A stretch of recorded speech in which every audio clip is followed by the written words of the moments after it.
গাজা যুদ্ধে হামাসের অবিশ্বাস্য যে সকল ফাঁদ ইসরায়েলি সৈন্যদের ধাঁধায় ফেলছে।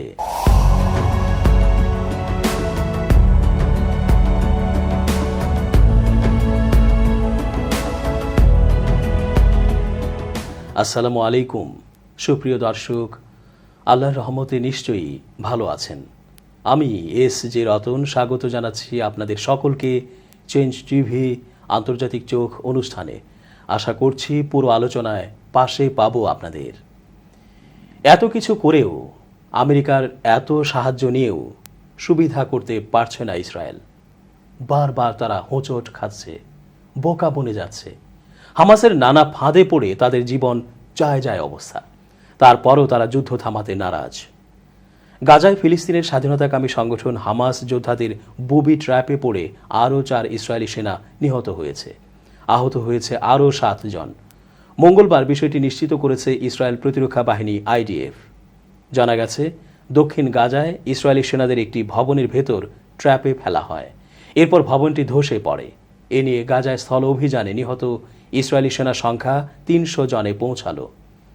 এর মধ্যে 4 জিম্মিকে উদ্ধার অভিযানের সময় শনিবার নিহত একজন পুলিশ কর্মকর্তাও রয়েছে। নিহত 4 জনই গিবাতি ব্রিগেডের রিকনেসান্স ইউনিটের সদস্য ছিল।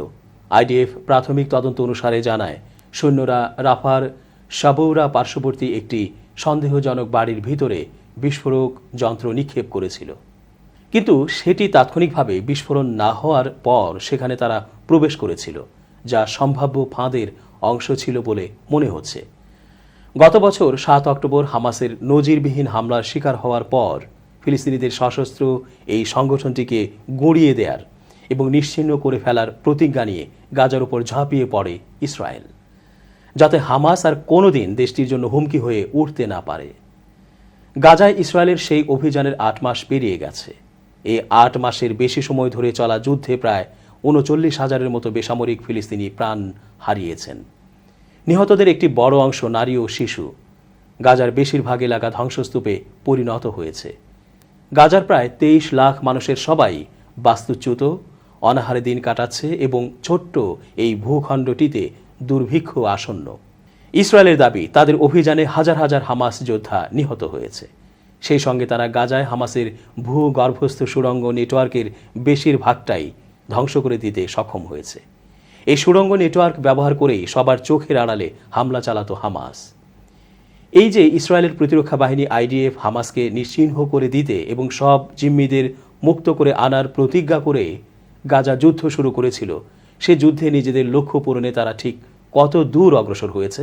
BBC IDF-এর বিবৃতি, সোশ্যাল মিডিয়ায় তাদের পোস্ট এবং ইসরায়েলের যেসব প্রমাণের ভিত্তিতে তাদের লক্ষ্যে অবিচল রয়েছে সেগুলো যাচাই এবং মূল্যায়ন করে দেখেছে। IDF কমান্ডারদের বরাত দিয়ে প্রকাশ করা বিভিন্ন সংবাদ অনুযায়ী 7 অক্টোবরের আগে গাজায় হামাসের 30,000 যোদ্ধা রয়েছে বলে ধারণা করা হতো। তবে ইসমাইল হানিয়েহের মতো হামাসের শীর্ষ রাজনৈতিক নেতাদের অনেকেই বিদেশে অবস্থান করেন। হামাসের সশস্ত্র বাহিনীর নেতারা অবশ্য গাজার ভেতরেই থাকেন বলে ধারণা করা হয়। সম্প্রতি এক বিবৃতিতে IDF দাবি করেছে, গাজা যুদ্ধ শুরু হওয়ার পর তারা হামাসের প্রায় 13,000 যোদ্ধাকে হত্যা করেছে। যদিও কিভাবে তারা এই হিসাব করেছে সে বিষয়ে কিছু জানায়নি। শুধু সংখ্যা নয়, বরং ইসরায়েল বেশ কয়েকজন হামাস নেতার নামও উল্লেখ করেছে, যাদের তারা অভিযানে হত্যা করার দাবি করেছে। BBC জানায়, গত অক্টোবর থেকে IDF মোট 113 জন হামাস নেতার নাম উল্লেখ করেছে, যাদের হত্যা করা হয়েছে বলে তারা দাবি করেছে।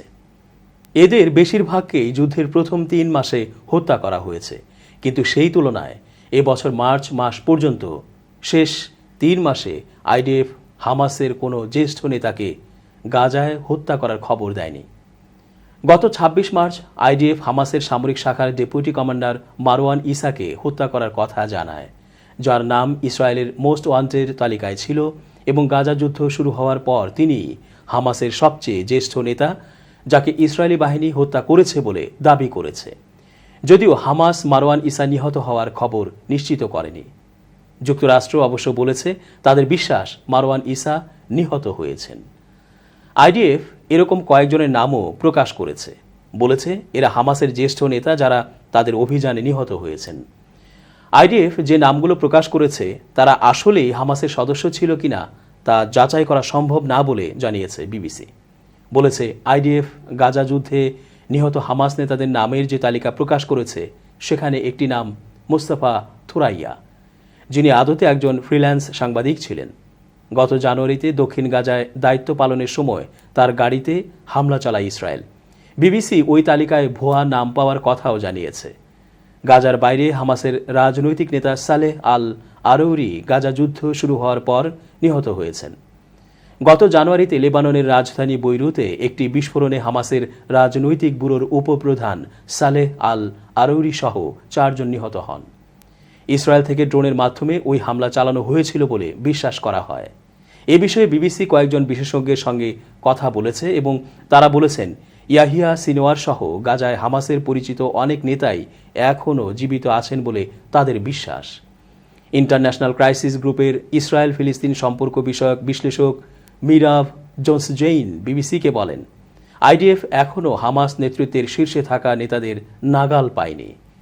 উভয়ই প্রধান নেতাদের কাছে যাওয়ার প্রতীকী স্তরে এবং হামাসকে ভূখণ্ডের অধিকারী হিসাবে প্রতিস্থাপনের স্তরেও এটি এমন কিছু যা এখনও তারা অর্জন করতে সক্ষম হয়নি। ইসরায়েল থেকে আনুষ্ঠানিকভাবে দেয়া তথ্যানুযায়ী গত 7 অক্টোবর হামাস দেশটি থেকে 253 জনকে জিম্মি করে নিয়ে যায়।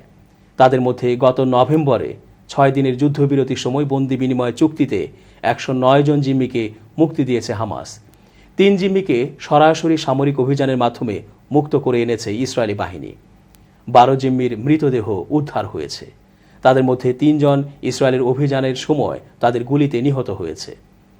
শনিবার ইলাদ কাজ্জির নামে আরেক জিম্মির মৃতদেহ উদ্ধারের কথা জানিয়েছে ইসরায়েল, যিনি গাজার আরেক সশস্ত্র সংগঠন ইসলামিক জিহাদের হাতে বন্দী ছিলেন। এখনও বেঁচে থাকা জিম্মিদের মধ্যে সবচেয়ে কম বয়সী 18 বছর এবং সবচেয়ে বেশি 85 বছরের ব্যক্তিরা রয়েছেন। বাকি 129 জিম্মির মধ্যে অন্তত 34 জন নিহত হয়েছে বলে জানিয়েছে ইসরায়েল।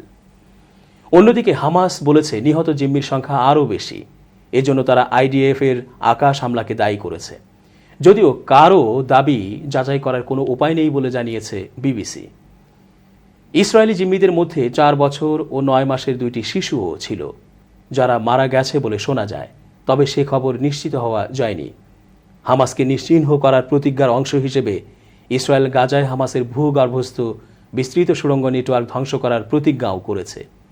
ওইসব সুড়ঙ্গ দিয়ে পণ্য এবং মানুষ যাতায়াত করত। আইডিএফ মুখপাত্র জনাথন কনরিকাস গত অক্টোবরে বলেছিলেন, যদি গাজা স্ট্রিপের কথা ভাবেন তবে সেটির এক স্তর বেসামরিকদের জন্য এবং অন্য আরেকটি স্তর হামাসের জন্য। আমরা হামাসের তৈরি ওই দ্বিতীয় স্তরে পৌঁছানোর চেষ্টা করছি।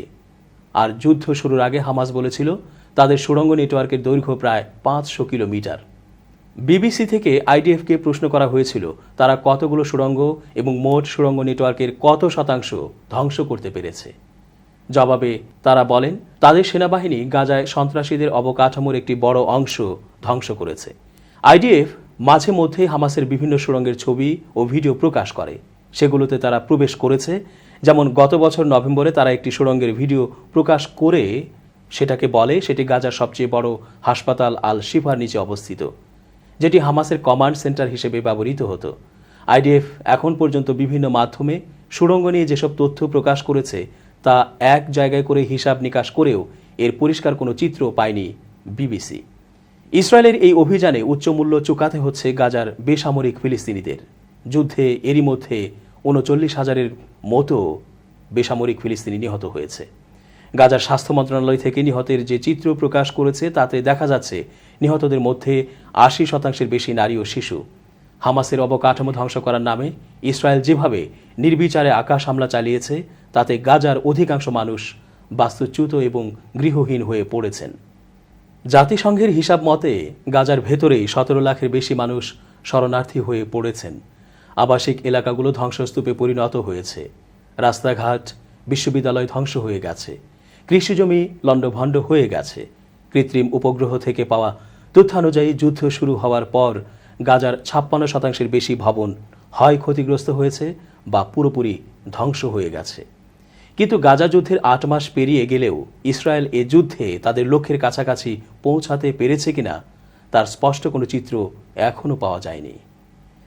দর্শক, আজ এ পর্যন্তই। ভালো থাকুন।